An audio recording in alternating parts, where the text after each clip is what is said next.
I'd spent the whole morning getting things ready, the table cleared, the coffee brewing, and a cake cooling by the window. The smell of vanilla filled the house, mixing with the faint scent of the polish I'd used on the old photo album I'd found in the attic. It was a big, leather-bound one, the kind Helen and I used to keep before everything went digital. Inside were pictures of birthdays past, my boy with frosting on his cheeks, grinning wide beside a mountain of balloons, the year he turned 10 and got that red bicycle, the year we surprised him with his first baseball glove. This year was supposed to be another surprise. His 35th. I had spent days collecting little things from his childhood, the medal from his first Little League game, the report card where his teacher wrote, "Shows leadership skills." I even made the same cake his mother used to bake, yellow with chocolate frosting and a single candle in the center, because some traditions shouldn't fade. At 6 p.m., the phone rang. His voice was casual, hurried, distracted, that tone kids use when they're about to say something they know will sting. "Hey, Dad," he said. "Listen, about tonight, don't be upset, okay? It's going to be just young people. No parents." I tried to process it. "Oh," I said. "Young people." "Yeah," he continued, "it's just going to be, friends from work, a few from the gym. We'll do something later, I promise." And before I could answer, the line clicked.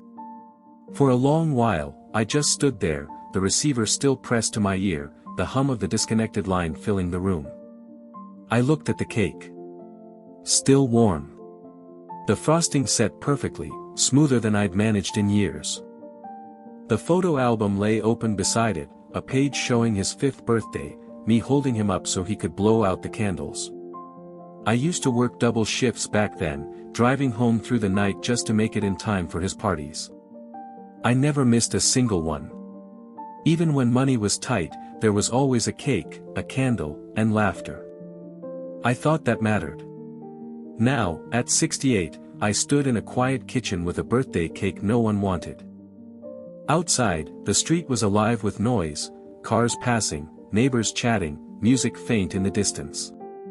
Inside, the only sound was the ticking of the clock and the creak of the floorboards under my feet. I sat down at the table and poured myself a cup of coffee that had already gone cold. The steam had faded, like the warmth of something I couldn't quite name. And that's when I realized, this year, it wasn't his birthday that was being celebrated. It was my disappointment. Still, something in me refused to let that cake go to waste. "Before we start, tell me where you're from, and like this if you've ever had to remind family who you really are." I sat there for a long while, the phone still on the table, the silence pressing down like a heavy blanket. The coffee had turned bitter, the cake had cooled, and the album lay open, staring at me like a reminder of everything that used to be simple. When he was little, birthdays were our thing. I used to hang streamers after midnight so he'd wake up to a surprise. We couldn't afford fancy gifts, but I'd make them, a kite one year, a model train another. Helen would bake the cake, and I'd light the candles. He'd always say, "Wait for Dad," before blowing them out. I can still hear that small voice in my head, bright and full of trust. After Helen passed, I made sure those traditions didn't die with her. Even when my son went off to college, I'd drive 3 hours to bring him a cake. He used to laugh, embarrassed in front of his friends, but he'd always say, "Thanks, Dad. You're the best." That was years ago. Before he moved to the city, before the promotions and the new friends, before life started talking louder than love. Now, I was just, Dad, an old man whose presence no longer fit the picture. I stood up, stretched my legs, and looked at the photo album again. Page after page of birthdays, paper hats, messy smiles, candles glowing in dark rooms. I closed it gently and tied the ribbon around it. Then I looked at the cake. You can't throw something like that away.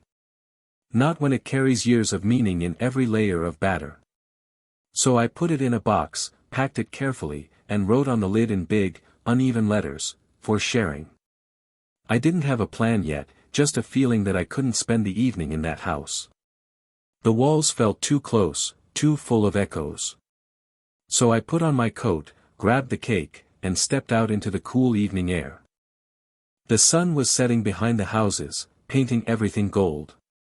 It reminded me of the nights I used to come home from the plant, tired, sweaty, but proud. My hands may have been rough, but they built a life for that boy.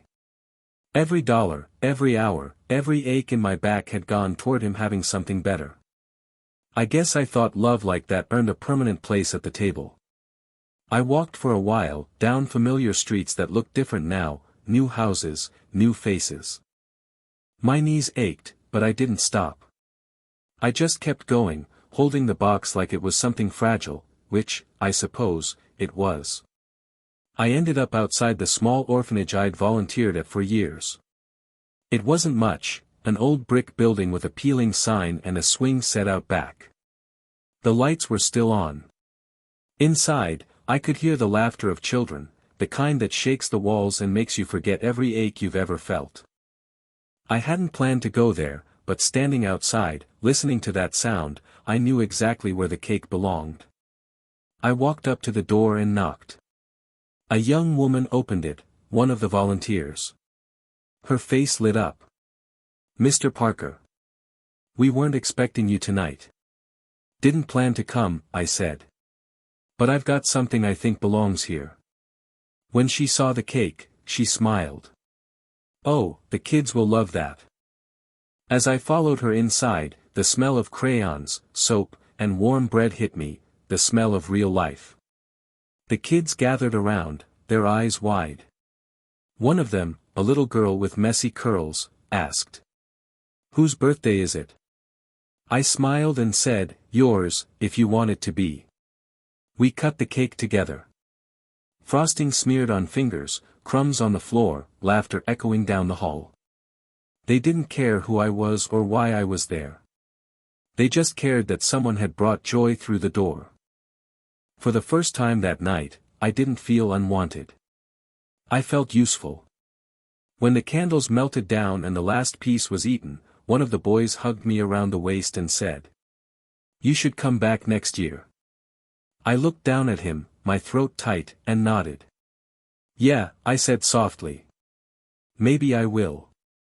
When I got home that night, the house was dark. The air still smelled faintly of cake and disappointment. I set the empty box on the counter and noticed a smear of chocolate frosting on the lid, a tiny fingerprint from one of the kids at the orphanage. That little smudge did something to me. It felt more real, more alive, than anything that had happened in my house for years. I sat at the kitchen table again, but this time, the silence didn't ache. It just was. For a long moment, I stared at the photo album I'd left open on the counter. There was my son, turning 5, frosting on his nose, eyes lit with pure joy. I'd spent years trying to keep that version of him alive, the boy who used to jump into my arms shouting, "Dad, you made it." But tonight, I finally understood something. It wasn't just his birthday I had been trying to celebrate all these years, it was the memory of being needed. Of being part of his happiness. That need had vanished quietly, like a candle burning down to the wick. And I had kept trying to light it again, year after year, until there was nothing left to burn. I poured myself a glass of water, took a sip, and smiled faintly. Because for the first time in a long time, I realized I didn't have to keep waiting for an invitation that would never come. I'd already found a place where I was welcome, where my cake, my stories, my small bit of effort mattered. That night, before going to bed, I looked at the photo of my son and said softly, "Happy birthday, son. I hope you had a good one." Then I turned off the light. The kitchen went dark, but I didn't feel empty anymore. Something had changed, quietly, but completely. A few days passed after that night, but the laughter of those children lingered in my mind. It was strange, I'd gone there thinking I was giving away a leftover cake, and somehow, I'd come home feeling full for the first time in years. So the next morning, I decided to go back. Not for sympathy, but for purpose. I stopped by the grocery store and picked up flour, sugar, and a few cartons of eggs. The cashier, a young man with tattoos down his arms, glanced at the pile and said, "Someone's baking up a storm." I smiled. Something like that. At the orphanage, the same volunteer greeted me, "Sarah." She looked surprised. "Back so soon, Mr. Parker?" "I figured the kids might have room for seconds," I said, lifting the grocery bag. She laughed. "They always do."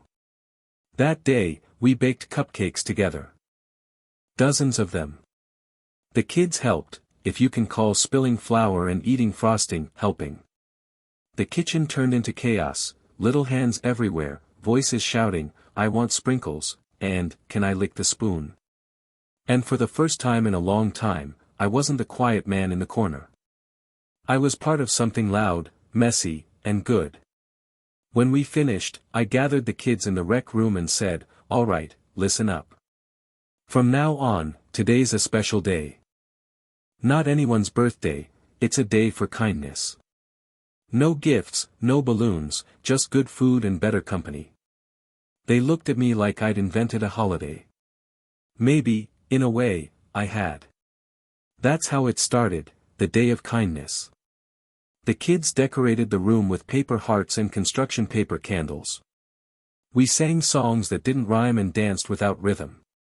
They didn't have much, but what they gave was real, pure joy. One of the little girls, Emma, came up and handed me a drawing. It was a cake with dozens of candles, and in shaky crayon letters, she'd written, "For the man who brings the party." I still have that drawing.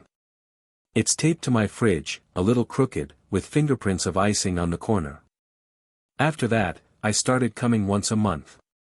Sometimes I brought food, sometimes just time, reading stories, fixing broken toys, teaching the older boys how to use a hammer or change a light bulb.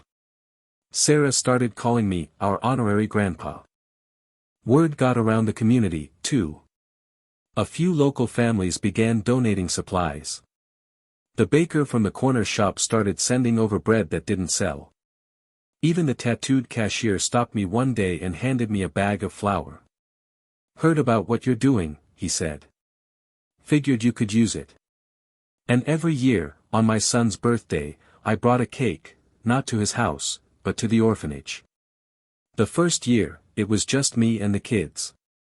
The second year, Sarah and a few volunteers joined in. By the third year, there were enough people to fill 2 rooms.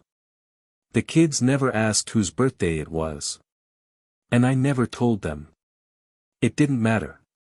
Because every time I lit those candles, I didn't make a wish for myself, I made one for him. My son. The boy who'd once waited for me to get home from work just to cut the cake. The man who'd forgotten, for a while, what that meant. I didn't resent him anymore. Not really.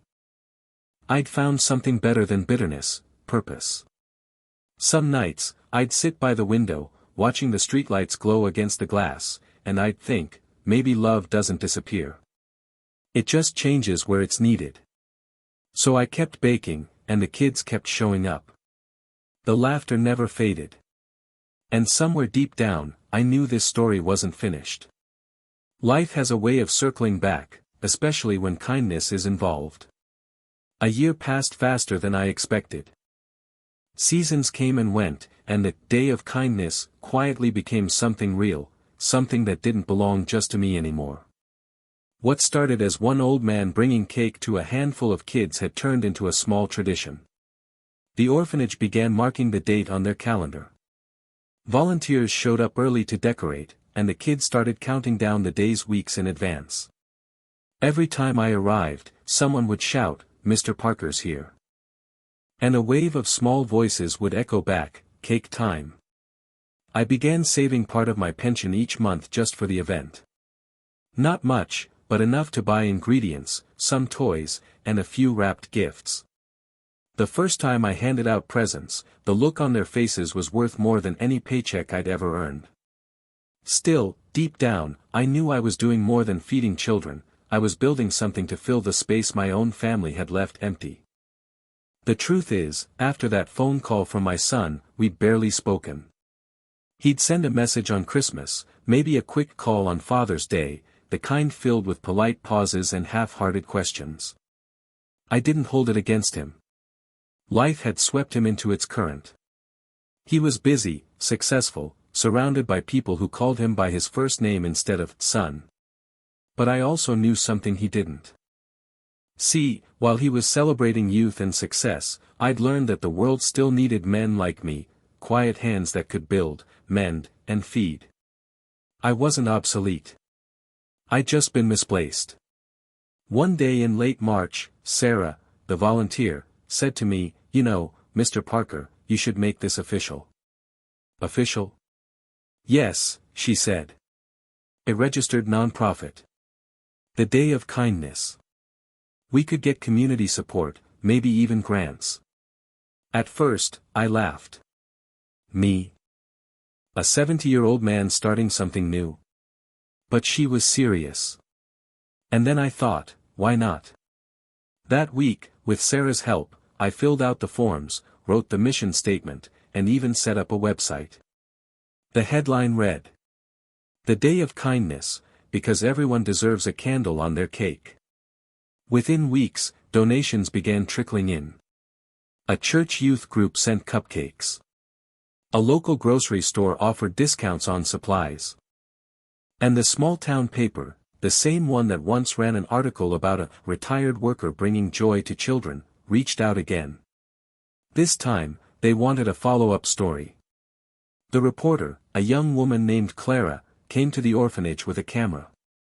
She watched the kids dancing around the tables, frosting on their cheeks, laughter spilling out into the street.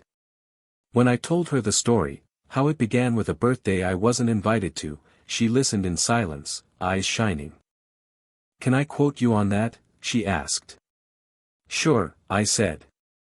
"And what do you want people to take from this?" I thought for a moment, then said, that being left out doesn't have to mean being alone. You can always set another table. The article came out a few days later. The headline read, "Elderly man creates Day of Kindness after being excluded from son's birthday." I didn't expect it to reach far, maybe a few towns over. But it spread faster than I could imagine. People wrote letters.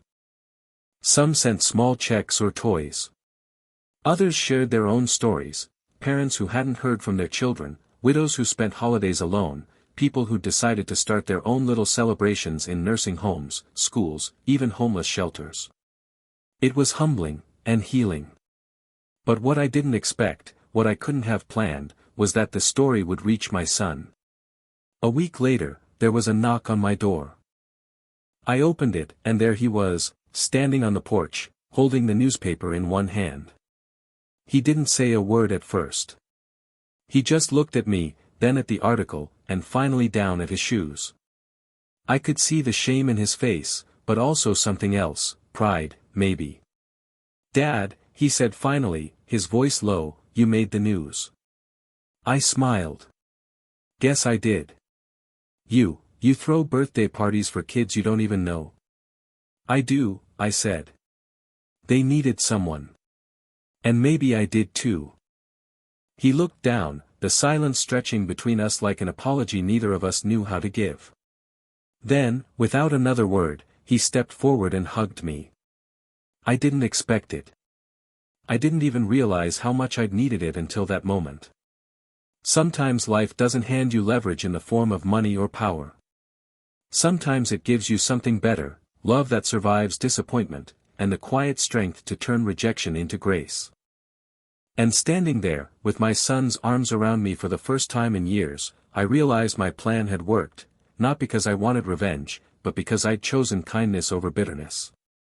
He came the next day, not to hug me this time, but to understand. I was sitting on the porch when I saw his car pull up. He stepped out, wearing a jacket I'd given him years ago, back when we still saw each other every week. He looked older than I remembered, not in the face, but in the shoulders. The kind of age that doesn't come from time, but from guilt.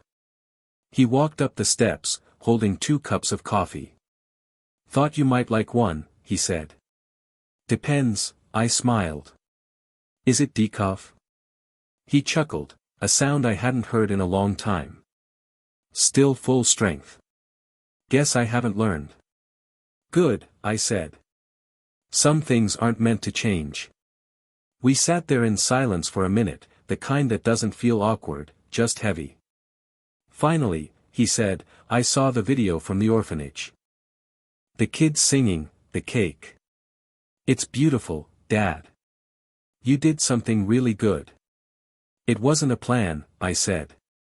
It was just a cake that didn't have a home. He nodded slowly, took a sip of coffee, then asked the question I knew was coming. Why didn't you tell me? I looked at him, my son, the boy who used to sit on my shoulders to hang streamers on his birthday. Because, son, I said gently, you didn't seem to have space for me anymore. And I didn't want to make you feel guilty about that. He winced. That's not fair. I know, I said. But it's the truth. He leaned forward, elbows on his knees. Dad, when I said that thing about my birthday, about it being just for young people, I didn't mean it to hurt you. I know you didn't, I said quietly. You were trying to live your life, to feel like you weren't getting old. But when you spend your youth running forward, you forget the people who built the road behind you. He stared at the ground. You're right. I shook my head. No, I'm not right. I'm just honest. There's a difference. The air between us felt heavy with everything we hadn't said for years. Then he looked up at me, his eyes glassy. I read that people call you the man who throws birthdays for strangers. I smiled faintly. Guess that's my new title. It's not fair that strangers got more of your time than I did. I turned to him and said, it's not about fairness, son. It's about where love has room to land. He swallowed hard. So, what, you just gave up on me? Never, I said. But I realized waiting for your attention was keeping me from living. So I used the love I had left. That's all. He was quiet for a long while. Then, softly, when I saw that headline, I was angry. I thought you were trying to shame me. I shook my head. I wasn't trying to shame anyone. I just didn't want to waste another year of my life baking a cake that no one would eat. Something in him broke then, not loudly, not dramatically. Just, gently. The kind of break that lets the truth finally seep in. He took a deep breath, rubbed his face, and said, Dad, I'm sorry. It wasn't the kind of apology that fixes everything. But it was the kind that starts something new. We talked for a long time after that, about Mom, about the old birthdays, about the times we'd both been too proud to reach out. At one point, he asked if he could come with me to the next day of kindness. I didn't say yes right away. I wanted to make sure it wasn't pity or guilt speaking. Why? I asked. Because, he said, I've spent too many years celebrating myself. I think it's time I learned how to celebrate others. I smiled. That's a good answer. The next month, he showed up, no camera, no speeches, just a man with a grocery bag full of small toys and a nervous smile. The kids didn't know who he was, but they welcomed him instantly, tugging at his sleeve, asking for help tying balloons. I watched him kneel down to light the candles on the cake. For a moment, I saw that little boy again, the one who used to wait for me to walk through the door before blowing out his candles. After the kids sang, he stood and handed me a slice. Your piece first, Dad. I smiled, feeling the kind of warmth that no apology could ever give, the warmth of recognition, of being seen again. Later, as we cleaned up, he said, maybe next year we should make it bigger. I teased. Yeah, he said, grinning. I think it's about time this became a family tradition. And for once, I didn't have to hold back the tears. The next day of kindness was different, not louder or bigger, just fuller. My son came early that morning, carrying a box of streamers and balloons like the ones I used to hang for him years ago.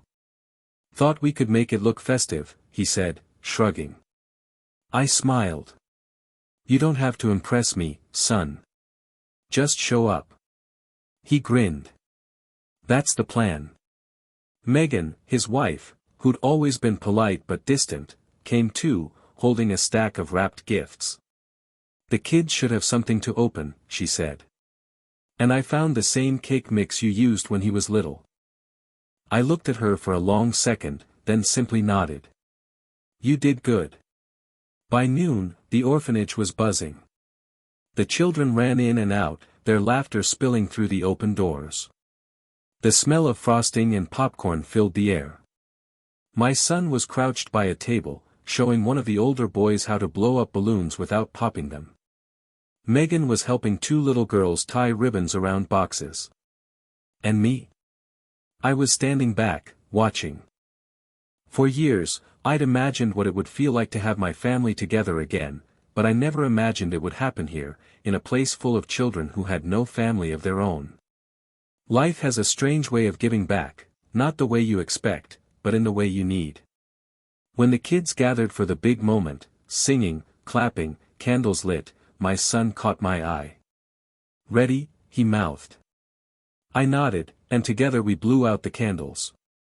The crowd cheered. The children laughed. But behind all that noise was a quiet truth, something that didn't need to be spoken. We had found our way back to each other, not by rewinding the past, but by living in the present. After the celebration, the director of the orphanage came over and said, Mr. Parker, we'd like to name this community hall after you, the Parker Center for Kindness. I nearly laughed. That's too much. But she smiled and said, you'd be surprised how much good fits inside, too much. When everyone left that evening, the three of us stayed behind to clean up. The lights were dim, the tables sticky with frosting, and the floor littered with confetti, a beautiful kind of mess. Megan looked around and said, you know, this feels more like a birthday than any party we've ever had. My son put an arm around her shoulder. That's because we stopped celebrating ourselves. Then he turned to me. Dad. I want you at my next birthday. I didn't say anything for a moment. My throat was too tight. Then I reached for the last piece of cake, cut it in half, and handed him one slice. Deal, I said. But I'm bringing the candles.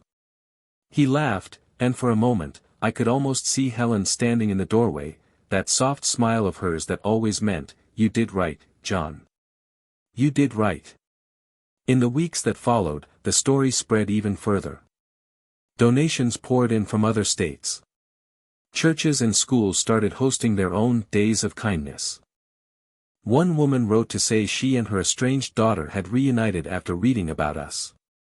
Another man said he began visiting his father again, because maybe there's still time. I didn't need fame. I didn't even need the credit.